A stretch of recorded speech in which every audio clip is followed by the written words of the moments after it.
Сәлем достар, сіздерге жұмсақ өте дәмді әрі дайындалуы оңай лакомка жасап көрсетемін. Ең алдымен ыдысымызға жылы сүт, жылы суды құямыз, еріген сары май, дрожжи және шекерімізді салып, біркелкі етіп араластырамыз. Үстінен електен өткізілген ұн мен тұзымызды салып, қамыр илейміз. Қамырымызды жақсылап илеп алғаннан кейін бетін жауып, жылы жерге көтерілгенше қалдырамыз. Крем дайындаймыз. Бізде заварной крем, сүтті отқа қоямыз.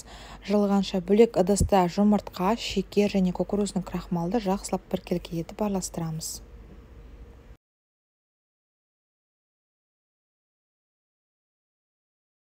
Араластырып алғаннан кейін үстіне сүтімізден аз ғана құйып, барлығы біріккенше қозғаймыз да, сол сүтіміздің үстіне құямыз осы массамызды. Баяу отта тоқтамай қозғап отырамыз. Кішкене 3-4 минут өткеннен соң креміміз қоюланады. Сол кезде сары май мен ванилинді қосып, креміміз толық дайын болғанша қозғап отырамыз. Осылайша біздің универсальный заварной креміміз дайын болады. Бұл крем өте дәмді болады, әрі жасалуы өте оңай. Кез келген выпечкаға қолдана берсеңіздер болады. Кремді салқындатамыз, бөлек ыдысқа құйып алып, бетін пленкамен жауып, салқын жерге қоямыз.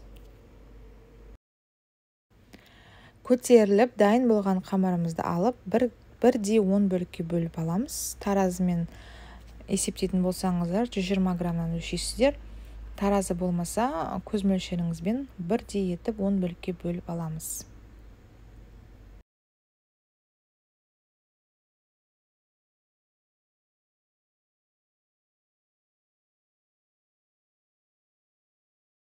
Осылай бөліктерге бөліп алған қамырларымызды қолмен жайып шығамыз. Оқтаудың қажеті жоқ. Жұмсақ болғаннан кейін оңай жайылады. Бетіне сұйық май немесе сары май жақсаңыздар болады, жақпасаңыздар да болады. Осылай бүктеп, табамызға салып, бетін жауып, кішкене көтерілгенше қалдырамыз.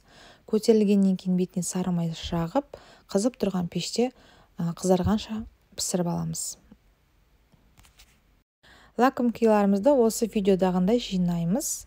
Ортасы оңай ашылады. Ортасына өздеріңіздің қалауыңыз бойынша кремді жағасыздар.